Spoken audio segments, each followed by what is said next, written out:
میں تو امتی ہوں اے شاہ امم، کر دے میرے آقا اب نظر کرم۔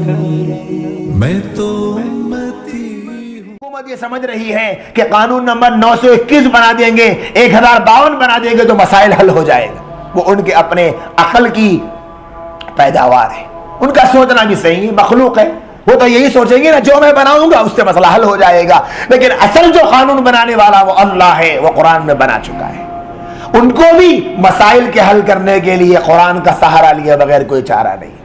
ان کو بھی آنا پڑے گا قرآن کے پاس، ان کو بھی پوچھنا پڑے گا قرآن کی رہنمائی کو۔ اور قرآن صرف ہمارے لیے نہیں ہے، اس غلطی کو ہمیں سدھارنا پڑے گا۔ قرآن تو ان کے لیے بھی آیا ہے، قرآن پوری انسانیت کے لیے آیا ہے۔ آج بھی قرآن میں توحید کے وہ مضامین موجود ہے، دنیا کی کوئی کتاب ایسے مضامین کو نہیں بیان کر سکتی۔ آج بھی اگر غیر مسلم قرآن کو پڑھے مجبور ہو جائیں گے اسلام کو قبول کرنے پہ۔ اللہ نے توحید کو وہ مضبوط دلائل دیے ہیں کہ کوئی دنیا کی عقل اس دلائل سے ٹکر نہیں دے سکتی۔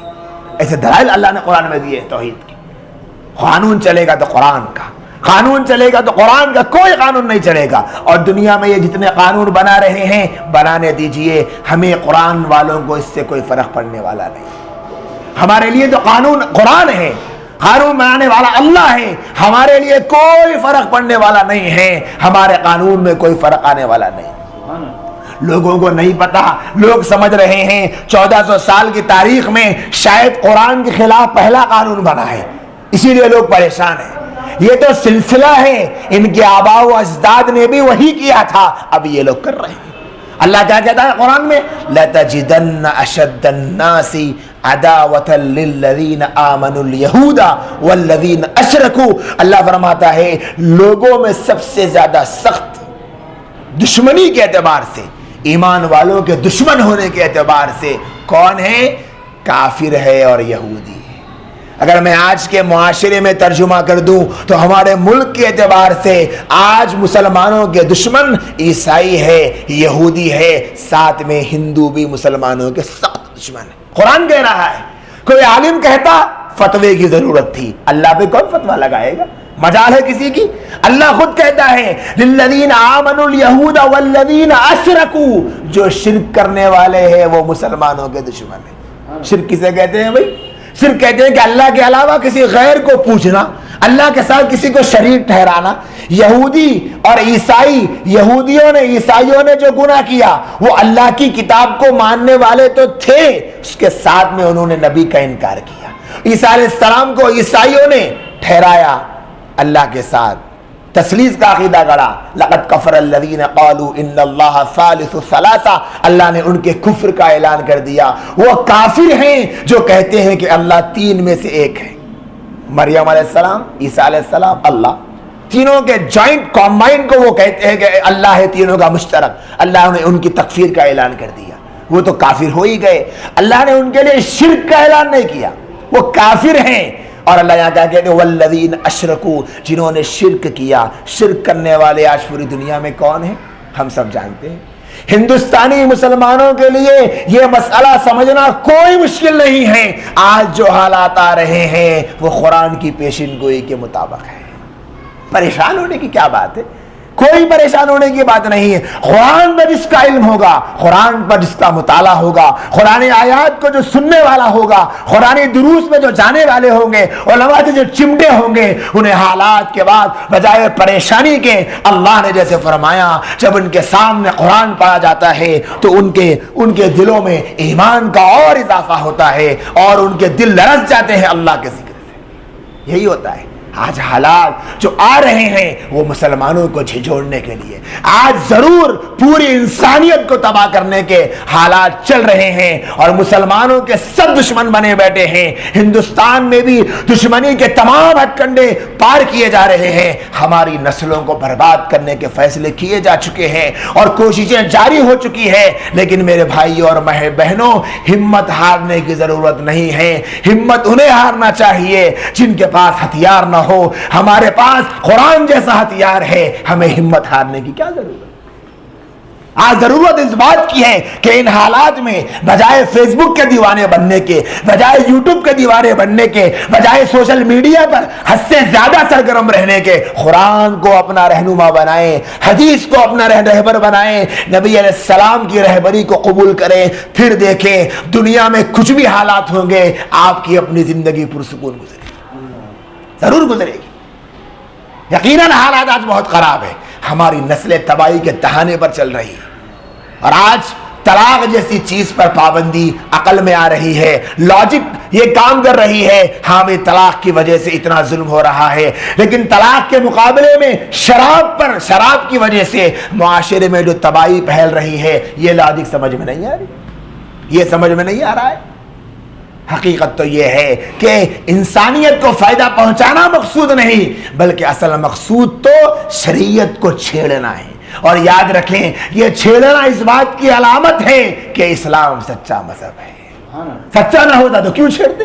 اسی لیے چھیڑا جا رہا ہے کہ آج پوری دنیا طے کر چکی ہے کہ دنیا میں اسلام سے اچھا کوئی مذہب نہیں ہے، اسی لیے سب ٹوٹ پڑے ہیں اسلام پر. اور خود مسلمان کو نہیں پتا کہ اسلام اچھا مذہب ہے، سچا مذہب ہے. زبان سے کہے گا یقین نہیں ہے، ہوتا تو وہ اسلام پر عمل ضرور کرتا. کیوں نہیں کرتا؟ اسلام جیسا سچا مذہب پوری دنیا میں نہ آج ہے، نہ پہلے تھا، نہ قیامت تک ہوگا. ابھی تو کچھ نہیں ہے، اور زور لگائے جائے گا، اور زور لگایا جائے گا. شاعر نے جیسے کہا تھا تو تیر آزما ہم جگر آزمائیں گے، جو کرنا ہے کر لینے دیجئے، ہماری شریعت کو کچھ فرق پڑنے والا نہیں. کب تک؟ شرط یہ ہے کہ وَأَنْتُمُ الْأَعْلَوْنَ إِن كُنْتُم مُؤْمِنِينَ. ہم شریعت پر چلنے والے ہوں گے تو ہم کو کچھ فرق پڑنے والا نہیں. گھر کے باہر کی اگر سڑک استعمال میں ہوگی، کسی کی مجال نہیں ہوگی اس کو توڑنے کی، اور سڑک کو کوئی یوز ہی کرنا چھوڑ دے، یا اس سے گھر میں کوئی رہنا ہی چھوڑ دے، تو جالے بھی آئیں گے، مکڑی بھی لگے گی، مچھر بھی آئیں گے، جانور بھی آئیں گے، پرندے بھی آئیں گے، سب اپنا ہال بنا لیں گے. اور جب گھر میں لوگ رہیں گے تو کوئی گھر میں آنے کی ہمت نہیں کرے گا. ایسے ہی جب شریعت پہ ہم چلیں گے تو مجال نہیں ہوگی کسی کی کہ وہ ہماری شریعت میں مداخلت کرے. میری عزیز بہنوں، آج جو حالات ہمارے چل رہے ہیں انتہائی ہماری اولاد کے لیے نقصان دہ حالات ہیں، لیکن ان حالات میں قرآن کی رہنمائی ہمارے لیے کافی ہے. کافی ہے قرآن کی رہنمائی. میں نے آج آپ کے سامنے قرآن کے مختلف آیات کی روشنی میں کچھ مضامین پیش کیے ہیں. یہی سب کچھ نہیں ہے. میں نے آپ کے سامنے چھوٹا سا ایک اسٹرکچر بتایا ہے، سنایا ہے آپ کو، ایک نمونہ. آپ اس سے قرآن سے اپنے رشتے کو جوڑیے، اور یقین جانیے جو بہنیں قرآن سے اپنے رشتے کو جوڑیں گی، اپنے گھر میں قرآن کی تعلیمات کو زندہ کرنے کا عزم لے کر کوشش کرے گی، وہ ضرور نتیجے پر پہنچے گی. اور پہنچ رہی ہے آج بہت ساری بہنیں جن کی زندگیوں میں قرآن ہے. لہٰذا پردے کی آیات، محرم اور نامحرم کے مسائل کو، گھر میں داخلے کی اجازت کے مسائل کو، طلاق کے، نکاح کے، خلا کے، عدت کے، ایسے جتنے مسائل ہیں آپ انہیں نوٹ کرتے جائیے کہ یہ آیت سے یہ ہم کو یہ رہنمائی ملتی ہے، اس سے یہ رہنمائی، اس سے یہ رہنمائی. اپنے بچوں کو سکھائیں. اور میں کہنا چاہتا ہوں اب حالات کو دیکھ کر خدا کے لیے مسلمانوں بس کر دو انتاکشری گانوں کی شکل میں کھیلنا. اگر تم اپنے بچوں کو مصروف ہی کرنا چاہتے ہو تو قرآن کی آیات میں ایسے مصروف کر دو کہ بچوں کا گھیرا لگا کر یہ کہہ دو کہ بیٹا پڑھو پردے کی آیت، پڑھو نماز کی آیت، پڑھو زکوٰۃ کی آیت، پڑھو طلاق کے مسئلے کی آیت، پڑھو پاکی ناپاکی کے مسائل کی آیت. اس طریقے سے اپنے بچوں کو تیار کرو. پھر دیکھیں آپ ہمارے بچوں کو دیکھ کر دوسرے بچے خود یہ کہیں گے کہ بتلاؤ تو صحیح وہ کون سا لٹریچر ہے جس سے آپ لوگ اتنے بہترین بن رہے ہیں. آج کے حالات کا حل، مسائل کا حل، اولاد کی تربیت میں بہت ہی بڑا کردار ادا کرنے کا اللہ تبارک و تعالیٰ نے جو ذریعہ ہم کو دیا ہے وہ قرآن ہے. قرآن کی تشریح حدیث ہے. قرآن پڑھے، حدیث پڑھے، اپنے گھرانوں میں تعلیمات کو زندہ کریں. بہت سارے گھرانوں میں ماشاءاللہ تعلیمات ہوتی ہیں لیکن اس کے انداز کو بدلنے کی ضرورت ہے. وہ انداز کیسے بدلے؟ اب تک تو حدیثیں سنائی جاتی ہے، سنائی جاتی ہے، بہت اچھا ہے ماشاءاللہ، اس کو جاری رکھنا چاہیے، لیکن اس میں ایک جدت یہ لانی چاہیے کہ حدیثوں کو باضابطہ احکام کے تحت نوٹ کرتے جائیں.